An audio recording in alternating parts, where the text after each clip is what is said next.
So ayun na guys, we're leaving to Tacloban. So ngayon guys, papunta kami ng Bohol. So we're going to drive in Maasin Port kasi ayaw na ni Apam na bumalik papuntang Matnog.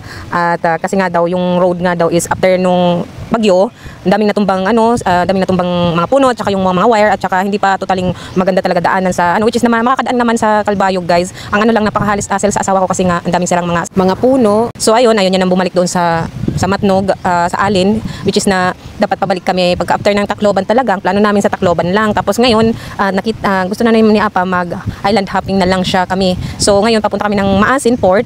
So ganito talaga yung tsura sa loob guys pag naalis na kami guys. So ayan, pag magano kami ng another island. So ganyan siya kagulog guys.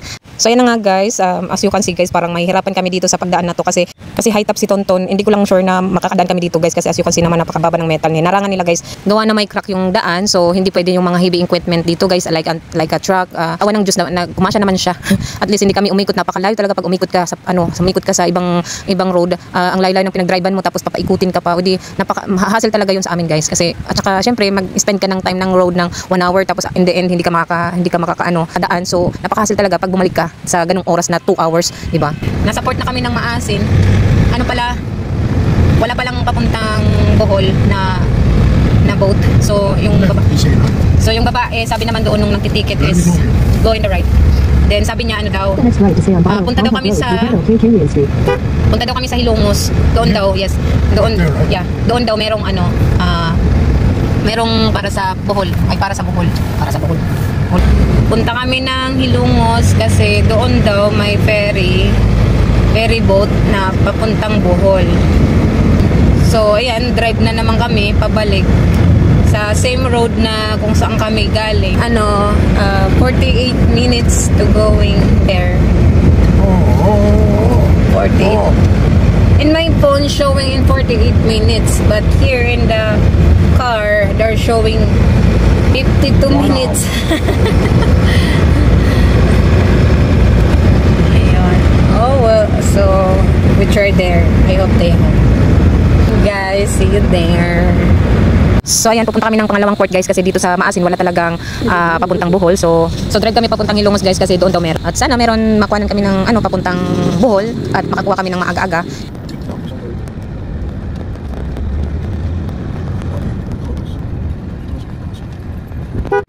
Yan guys, nasa Hilongos na kami. Magpapark kami doon kasi bukas pa daw ng umaga ang ang para sa Bohol.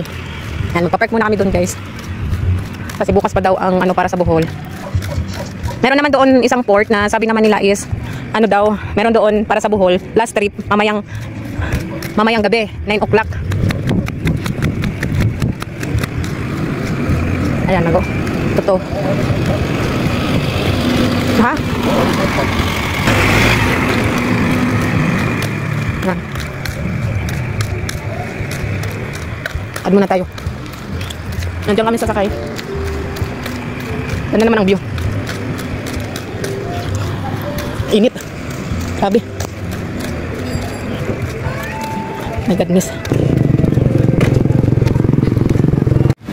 So ayun guys, nandito kami sa Bato Leyte kasi doon sa Hilongos hindi kami nakapag-schedule ng ticket papuntang Bohol kasi nga daw is ang para sa Bohol daw is mamaya pa daw na madaling araw kung wala pa daw maaga-aga. So yung guard sabi sa amin is i-try daw namin dito sa Bato kasi sa Bato Leyte daw is may papuntang Bohol na maaga-aga din na pang alas 3 ng hapon. So ayun, makakakuha na rin kami try namin dito guys kung makakuha kami ng ticket na maaga-aga. Try natin ito.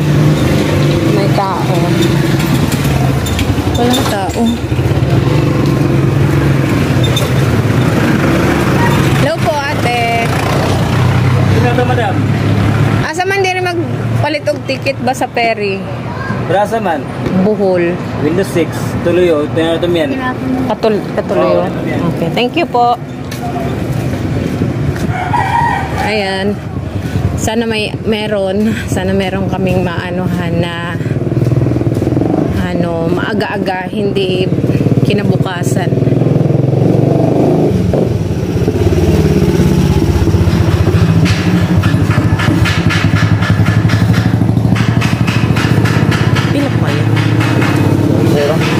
Zero ka? Ay, ticket. Ubay, dito. Hello po. Sa Bohol. Cairo. So ayan guys, ito yung mga schedule nila. Ayan. Ito yung mga number nila kung sino man dyan ang gustong pumunta ng Bohol. So ayan. Number yan dito guys sa yung yung ticketing yan dito guys sa sa Bato Leyte. Ito yung mga number, yung mga prices nila. Ayan, mga economy, ayan. Ito, yung mga schedule daily. So ayan guys. So after dito sa ticketing boat, sa ticketing guys is pag tatlong step ang gagawin nyo guys. Yan, pagkatapos dito ay apat na step. Pagkatapos dito sa ticketing boat, ibibigay nyo dun sa pangalawa na confirmation, and after that, pagkatapos ng confirmation, punta kayo sa may guard and kayo ng ano man tawag doon yung yan. Bibigyan nyo dyan guys after nung 3 step dito, tapos after that punta kayo ng Coast Guard. So yun ang final na step talaga guys para makasakay. Then ayun, so yun lang naman ang gagawin nyo guys kasi pipirmahan pa yan ng Coast Guard para ma-confirm din sa kanila na yung kayo sasakay kayo ng ferry boat, mga ganun, roro, mga ganun. So yun, hindi lahat ng mga terminal port parehas kasi may port din na isang pagbayad mo ng ticket like a matnog, isang pagbigay mo ng ticket diretso na agad yun. You don't need to go Coast Guard, city of ticket or anything. One ano lang talaga. One step lang talaga. Ay, two steps sa matnog guys kasi magpapa-number ka pala doon. So bibigyan ka na ng schedule sa ticketing boat. Tapos after that yun, tatawagin, i-announce yung pangalan mo, kailan yung schedule mo. Pero dito guys, 4 step ang gagawin mo dito sa sa Bato Leyte, sa port nila. So ayan, 3 port yung pinuntahan namin guys. So dito kami nakakuha ng early ticket papuntang Bohol. So ayan na guys, pagkatapos ko sa Coast Guard, ayan, pwede na kami pumasok dito sa port, ayan, kasi ang schedule namin is 3. Then from Tacloban to Maasin Port is 3 hours and 30 minutes to drive. So ayan, after 3 hours 30 minutes to drive guys, ay nakapasok na rin kami sa port, and then we're going to Bohol. So ayan lang guys, thank you for watching and don't forget to like and follow. Bye bye.